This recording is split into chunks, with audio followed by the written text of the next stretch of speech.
Thank you for joining us here for this video. We've noticed that there are a certain percentage or a high percentage of our audience haven't subscribed to our channel. If you can please click on the button to subscribe to the channel, it will help us create more content. Which will help us reach more amazing people like you to support them, to serve them. So please click on the subscribe button, and I'll see you on the next video. Thank you. Bye. So I was running, this is very timely. I was running 2 group sessions yesterday with a bunch of entrepreneurs, investors, and the topic was personal freedom. So this is very, and it's interesting. And it was very discussion oriented. I wanted to hear everybody's perspective on what personal freedom, and it's such a abstract term. What the hell does personal freedom mean? What is freedom? And it's abstract. You don't know until you explore it. And the problem that I find over and over with me as I was on my journey, but with my clients as well, is that we tend to copy other people's idea of freedom. We don't explore what that means to us specifically. And to Anita's point, we don't connect it to a vision that connects to our thoughts, our emotions, I'd say our sense of purpose, our spiritual life. What do we really want? And unless you've specifically defined that, stop copying people, because you will end up on a path, which is fine. You're going to experiment, do a bunch of stuff. Often I find people go on a path, and about 10 years later, they ask themselves, why the hell did I do this? Why did I build this business? Why did I buy this house? Why am I in this marriage? But the challenge was that they never did the upfront work to really think about what matters to them deep down. I gotta say, so many times I've heard people go, "Man, I wish I was in their shoes," and I'm like, "No, I wouldn't want to be in their shoes. What if they have smelly shoes or holy shoes? I don't know, but I want to be in their shoes because also we don't know what someone we are looking at has gone through to get there. Are we willing to do what they have done?" I know most people say, "Oh, Sifu, you know," I'm like, "No, you don't want to be me. I don't want to be who I was yesterday." This is why every day I challenge myself to be better, and I have to be. Otherwise, I'm the same guy I was yesterday. I don't want to be that guy.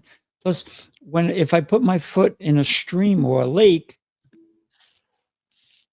the lake may be similar, but the water's still going to move. I'm a different person every time I step into it. So it's for us to understand that, yes, Anita, we are unique. We are God's gift. But we need to understand that day in and day out and not compare ourselves to anyone else, because we have been given gifts that no one else has, including our fingerprint. Yeah. And all this sounds so incredible and so poetic and so metaphorical at times, but the problem is that I remember when I was starting out as a business owner, like I would say these words, they were very powerful, but in my experience, I hadn't experienced it, so it didn't actually mean much to me. And it's like, what the hell? Where do I get started in here? And somebody might be sitting there, well, I have a business. I started a business because I wanted a dream life, but I'm working constantly to run a business, become a job, and I'm nowhere close to where I wanted to be before. And if you're somebody who is there, whether you've built a successful business, a successful, quote unquote, successful life, which means that you have some amount of resources, you have a family, you have a bunch of stuff you get to do, or at least on the outside, it looks great. But then internally, you're feeling like, you know what, the image that is on the outside is not actually my experience of it. And that's where, if you feel that, that's the starting point of like questioning that. And I would say, and there's a framework that I walk my clients through, is if you're going to define that freedom for yourself, it starts with understanding that human experience is not just external. We have an internal world to us, which we were kind of alluding to on the spiritual side, purpose side, all those things. But the challenge is that most people, especially in the world of social media, they look at the outer world more, and we only see the outside of things. Oh, this person has a Lamborghini. This person looks like he has a business. She has a business. She's got a house. She's got this family going on. And I've spent the past 10 years going deeper into people's personal lives. And the more I have dug in, the surface is usually very different than underneath it. And I think that's the case for everybody. Now, the problem is it's the extreme different from what it looks like. Mm. So what I tell my clients is that you need to go on an exploration journey. First of all, keep doing what you're doing, but get clear on that you need to have an internal sense of freedom and an external. The external, usually investors and business owners define it as, well, I want time freedom, location freedom. I want to do what I want to do whenever I want to do it with whomever I want to do it. But the problem is they never define. So let's say I have all that, and I work with clients right now who are multimillionaires. And I have one of the most painful things I've heard from a client is like that I've worked with. He's exited a company. He started another company. He's not even involved in it. He knows how to run businesses. He knows how to create passive income. He knows how to create time freedom. And he blurted something out to me, and I'm mixing the pronouns and stuff just so nobody identifies him or nobody knows him on the outside. So he's in the background. He's not even on social media. But one of the things he said, he's in his 60s, and he's like, you know what I hate the most, is that he's sitting there in his home. He doesn't even go to his office with his business, and he's like, you know what I hate is when my eldest son comes to me and tells me, give me $160,000 because I need your help.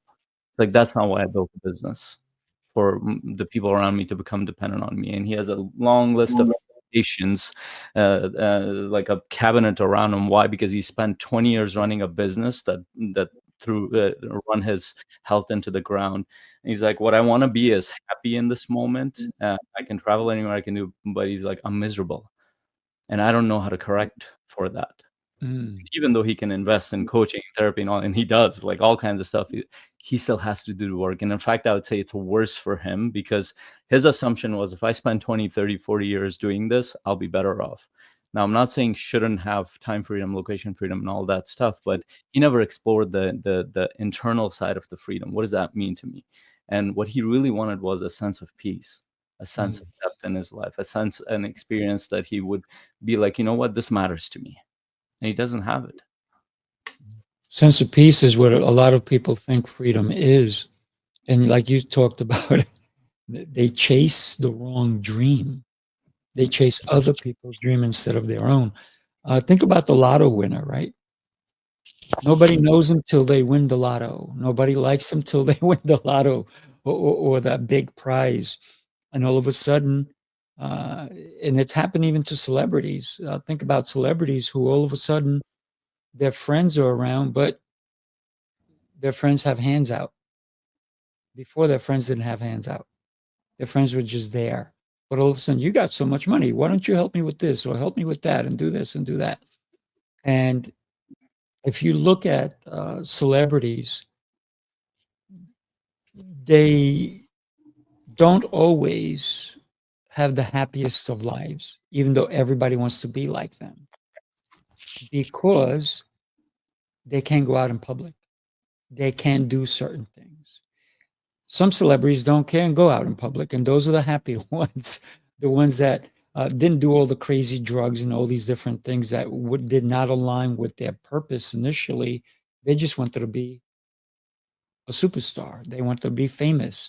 But with everything that we wish for, there's a consequence. There's a price we have to pay. And that goes even with our own personal lives. If I want to open up a brick and mortar, what does that mean? I have to pay the rent. I have to pay the utilities. I have to fill it with things. I have to get customers. So there's so many different things. When somebody else looks at somebody else running a business, they don't look at all the little details, marketing, budgeting, all these different things. And so everything in life is circumstantial. And what do you really want? So the purpose through business for me personally is to give, not to take, not to take. I had an unhappy client because I got rid of one of their. In one of my businesses, I teach classes. I got rid of one class. I shifted the class, and then I gave them a different type of class. And my front manager just called me a little while ago and said, "This person is so unhappy." Blah, blah. And I said, "That's great. At least they noticed the email that we send them. Now respond back and let them know that class is coming back. But during that time, we're going to let them come unlimited. So they're getting more. And we added this extra class that they can come to for free, no charge, no nothing. So they're getting more than what they think they lost. But all they thought of is what I lost. And I'm giving them 4 times what they lost. But they don't see it because it's all about them. Me, me, me, me, me. And for me, it wasn't about taking something away. Is in order for me to take something away, I had to take it away so I can give more. So the way I run my businesses is how can I provide more, a better experience in any of the businesses I do. I have several, and every business is looked at individually. How can we serve? That's that's that's what God told me to do, to help. Yeah. Yeah, it reminds me of something Alex Hermosi always says, which I love his framework, is like business owners are either missionaries or mercenaries. And what we're talking about is missionary type of it, which means that there's a purpose behind what you're doing. There's a calling that you feel around it. And that's the sense that I get with everybody who's here. And mercenaries are those like, I got to make money and move this forward and move on to the next, which is fine. That's their approach. But I feel aligned with that direction, and maybe we can make it a little bit more real for the audience as well, because they're sitting there. Somebody might be sitting there thinking, "Okay, I built a business, or I'm trying to build a business. Why do I have that resistance that Anita is talking about? Why am I not showing up in service that Sifu is relating to, and why isn't it showing up in my experience?" Well, it really depends which frame are you coming from, and why did you start that business, which connects to what we were talking, like how you define that sense of personal freedom for yourself, internal and external, that connects to your purpose. And you might not know how to do any of that, but human beings, we understand stories very well. We all have the same pattern of stories. We call it the archetypal stories, the hero story. And for me, when I was starting, first of all, if I go far back enough, I had to deal with a lot of addiction around drugs, alcohol, leading anything I could see, and I was addicted to around me, because my mind kept holding on to things to avoid pain, until I got to the bottom part where I just couldn't, my system couldn't deal with it. And I could have gone towards suicide, or I could have come out of it. And in my experience, at least in retrospect, I feel like there was grace from God in that moment, that I was saved, because there are a lot of people who have gone through what I've gone through, they weren't saved. So for me, there's this calling that came out of it. Okay, first of all, I need to figure myself out, because I don't know what to do. And I spent the next 15 years trying to figure that out.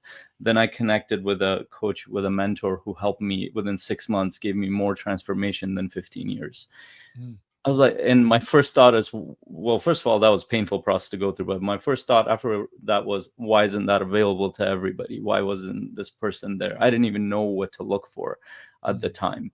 And then when I started my business, it wasn't really, it's like, I need to start a business. For me, it was like, I'm on a journey to grow and find my calling. It sounds weird and cliche and everything, but if I felt that it was real, like, I need to share that with the world. I ended up in a conference in California with 700 people from 47 different countries.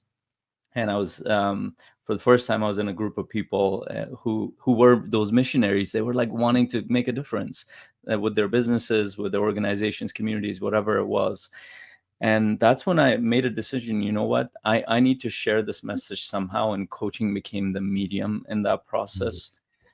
Now, how can I do that? That how became the business.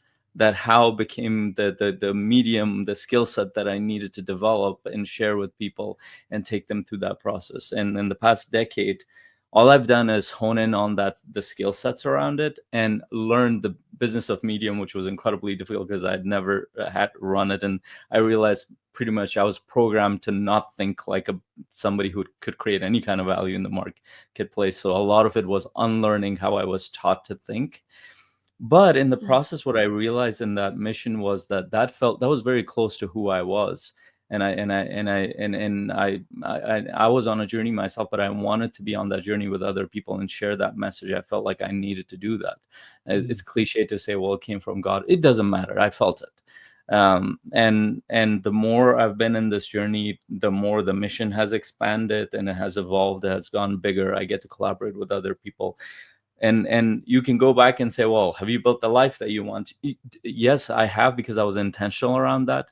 But the mission and the vision and the purpose has sustained this process, because everything is hard. Anything you do, running a business, creating a life, what is gonna give you the why, the deeper experience to help you go through that process. And if you're just starting a business for the sake of starting a business, you will probably start a business and run it, and you'll probably burn out in a few years or a few months. uh, Not because you've worked a lot, but because you don't know why you started this, and you don't know why it's important enough for you to continue. Yeah, I love that. I had a client who loved playing guitar, and he didn't know what he was doing with his life. And I said, "You have a passion." I said, "How can you make money from your passion?" He goes, "I've tried for bands and I've done this," and he's actually pretty good. And I said to him, I said, "Why don't you take your passion and become a coach with it?" He goes, "What do you mean?" I said, "Well, teach other people how to play guitar. It's that simple." I said, You love playing it. Now teach other people how to love it, and they're going to pay you. Or teach people how to get started, and they're going to pay you." He goes, "Wow." So when you find your passion, I always say this in a funny way, because people tell me, no, don't do that. But I always say, when I grow up, I'm going to get a job. And I still haven't grown up. So it's not going to happen for me anytime soon. But it's the passion that drives your freedom. If we're looking for freedom, your passion is the one. Without passion, you're building a business. Maybe you're good, right? I knew somebody who went to school, and they went to school for accounting. They were miserable the whole time. Now they love what they do, and they're excelling at it. It has nothing to do with accounting. Zero. I know another gentleman, a client of mine, who became a lawyer. He worked for 3 months as a lawyer. He went through the bar. He passed the bar, the whole deal. He quit. He was miserable because he was following somebody else's dream. Now he's passionate about what he does, and he's a happy person. So, what do we have to do to build that freedom? I think it's look for our passion. Right. I've had the pleasure of working with multimillionaires and billionaires, and there's been two aspects of it. You know, you're right, Anita and Faisal, about some of them are locked in because of not.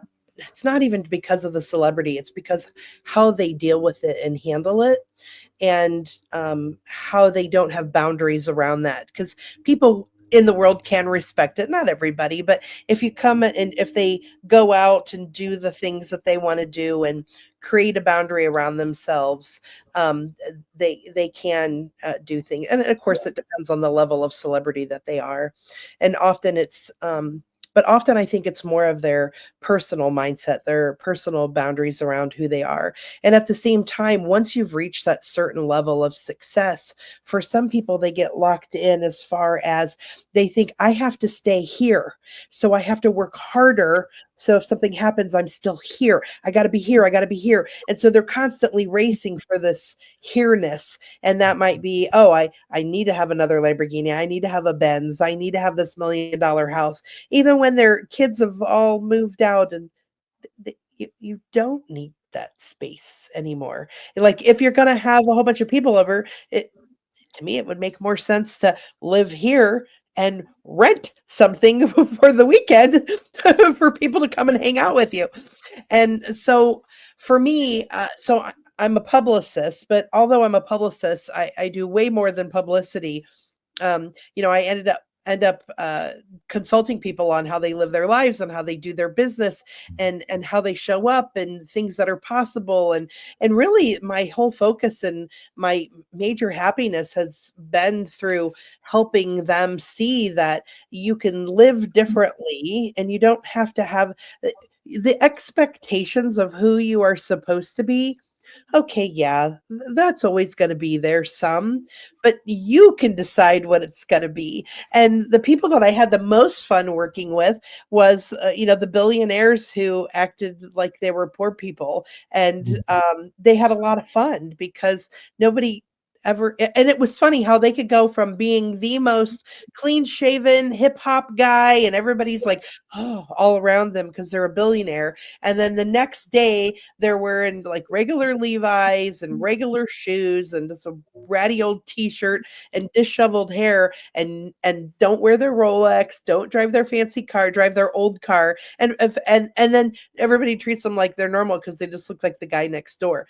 That to me has been the most fun. They're the most fun people to work with. First of all, they're peaceful, they're in a good space, they have money, but it's not about their money. It's about having that freedom to live and be who they want to be without having to have this facade of other people deciding who or what is around them. And what I guess I consider those secret millionaires. Like you don't even know. So many times I'm around people that have no idea who has money and who doesn't have money around them. And it's not even about what money, what is our assets. So there's a difference between having money and having assets. So you could be around multi-millionaires, but you have no idea. But you have an asset. Well, Faisal, you know this. Nobody's asked. So, what is your home portfolio? What is your rental portfolio? They don't know that you have all this other stuff going for you because chances are those aren't the people who were bragging about it. So often there's a lot of people with a lot of money around you and they are quiet and subdued and they're kind of like watching. They don't have to be the limelight. And it's a fun world. And I really, and you're right. It's the passion of being with them. It's so much fun. I really love taking people who are already being successful and helping them be even more successful and to do it through other ways, passive income streams, and to help them figure out ways of creating partnerships and just play and be fun. All right, I've talked enough. You guys, it's your turn. Well, I do have something I want to talk about for a quick sec. Sure. Because you live on a farm. Yeah. You live on what, 43, 42 acres? 50 acres, yeah. 50? Okay. So you are still going out there, you're still helping people, and you realize that you're doing it for them, but now you're doing it for you. So you're building the freedom to be able to say no to certain people. And that takes also courage. I think sometimes when we have to build that freedom, courage is part of something that we don't always talk about. We always talk about wealth and this and that, but we're not talking about the courage that it takes to do what you're doing. You've been on the road for a long time. You're home now, and then we saw each other in Canada. But prior to that, after Canada, I'm going to Chicago. I'm going here. I'm going to, because your freedom allows you to do that. You've built that freedom. Talk to us for a minute, if you can, about that. Yeah. So I could choose to not work at all and live a very comfortable, happy life. I choose to work because that's what makes me happy. I really love being able to use my creativity and problem solving to come up with things. By the way, you don't have to have a problem to problem solve. So basically, let me describe that. So I have a client who's doing phenomenally well, multimillionaire, and he's doing a certain project. And I was like, what can we do with that project to make it more fun, reach more people? Yeah, I was like, and I lost connectivity. and have all this amazing outreach to other people. What can we do to make it better? So then I started thinking and coming up with ideas. And then I'm like, hey, we could do this. We could do that. We could do that. He's like, oh my gosh, this is amazing. Let's promote it. Let's do this. Let's bring in more partners. And that's what gets me excited about being able to do that. And then by being able to do that, the contracts I have with clients now is I'm like, I need the freedom to do this. Or I like, if we're doing this, I'm sorry, my granddaughter has softball game and that's priority. So priority there. And so the things that lock in, obviously, if they're doing an event, I'm going to make sure I'm there at the event, and that's going to happen. But I schedule their events around things that are important to me. So for example, Halloween is my favorite holiday. I love trick-or-treating with my grandkids, and my whole family goes to my girlfriend's house. That is my big deal. I do not plan anything the last 2 weeks of October. That is precious gold to me, and nobody gets to mess in that. I don't care how much money they offer me. The answer is no. And I've been offered awards, I've been offered to speak, and I'm like, no, thank you. I appreciate it. If you do it another day, I'll come, but I'm not coming. So Love it. yeah, thank you. That is definitely freedom to be able to say to no, even if it's a lot of money. Let me share something with you because I'm so passionate about it. Take a look. You got to clear out the debris. You got to know what you're working with, and then you have to dig. You have to dig, right? The higher the house, Absolutely. the deeper the foundation, right? I was in Yeah. construction. I also have a wood shop that we build high-end custom woodwork, but we need to be able to rip it all apart in order to build it correctly. I love that. Faisal, you've been listening to all of us go on and on and on. What are your thoughts and what are you doing for your clients? Because I love the calmness that you have and the integrity that you bring to your clients. So talk to us about that. Thank you. Thank you for sharing that. I feel like there's one framework that connects a lot of what we've been talking about the past 10 minutes. I learned this from this a successful investor. I love this guy, Naval Ravikant. And I've been playing around with it the past few years, and especially what Dr. Andrea was sharing. The reason why people don't create a life that's based on freedom, whether you're a millionaire, billionaire, or starting out, is because most people are playing status games versus freedom games. In their mind, they think that they're going for freedom, but the reality is that they're looking to appear free rather than actually having freedom. And I did a whole training on this, around this for my community for like 30 minutes. But just the basic form of it is, and unfortunately, most of us are trained for a status game since childhood.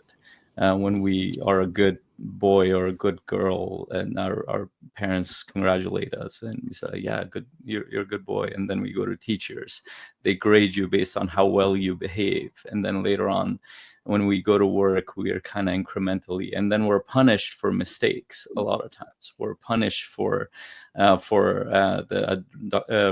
Kiyosaki talks about where in school we're punished for cheating, but the whole world works around collaboration. We're not taught collaboration very well. You don't need to hide information and test people on their memory. You need to just give them all the information and let them come up with solutions together. Most of my clients that I work with, they've all gone through very successful careers, 20 plus years of becoming lawyers, managers, and engineers and scientists of all kinds. But now, after 20 plus years of trying to build a path that feels aligned with who they are and their purpose, they're trying to build a business, they're going on an investment path. The struggle they have is they can't get rid of that thought process of playing status games. Their mind does that constantly.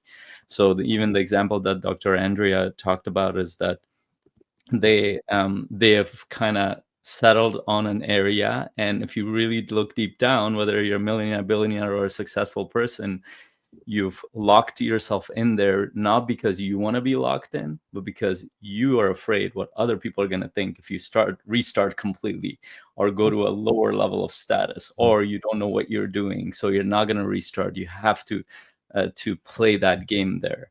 And most of my clients struggle, and they don't even realize it. And it's like hundreds of things around them, and it's embedded, and they don't see it. It's completely blind to them.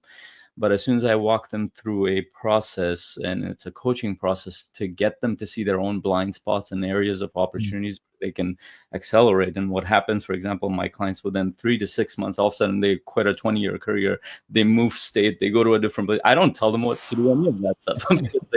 They start to see their blind spots. They should like, holy shit, I'm playing a game that I never wanted to play. I've been programmed to play that game all my life.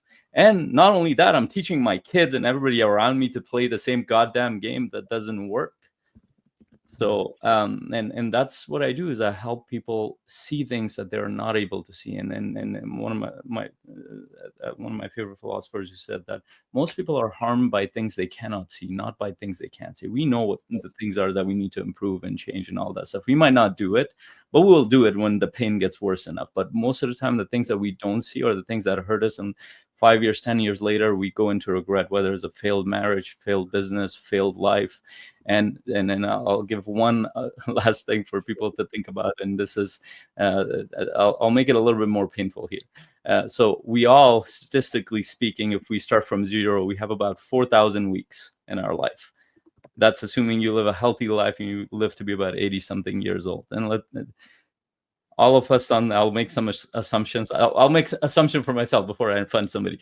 So for me, if I take sleeping and everything into account, I have 1,000 weeks left. I have 1,000 weeks left. I want to have fun. I want to connect with the people around me. I want to leave this world a little bit better than I came into it. I want to pass on something to my kids, nieces, nephews, and my community that they can actually use and move forward with them. I want to give them a model that doesn't just train them to be a bunch of robots. And my hope is that I work with leaders to create better families, better communities, better organizations around them, and actually start to live what matters to them deep down and why they came here for. I think that's possible within a few months. Most people can't figure it out their whole life. And if you want to do something like that, hit me up. It'll be fun. Wow, powerful. So we are at that point where we're basically ending the show. I'm going to let Faisal go first, but Anita, can you in the private chat put your link so people can connect with you when it's your turn? Everybody's going to get 45 seconds. Tell us what they can expect when they connect with you. So Faisal, my friend. You can just go to my website. You'll be able to download a PDF. You can also book a call with me if you want. I take people through a very long, painful process before they can talk. They can sign up for any of my programs, because I don't know if I can help you. And I take you through a process to, first of all, let you see if I can support you or not, and if I can help you, if we're the right fit. If we are, then there's a commitment on the other end. If we're not, I'll give you a bunch of resources, bunch of stuff for free. You can play with it and work with it. There's nothing I do that's hidden. I only work with a few people, and I have my own life, my own community. I show up as a leader and for my family, community, everybody else. So I don't, just like Dr.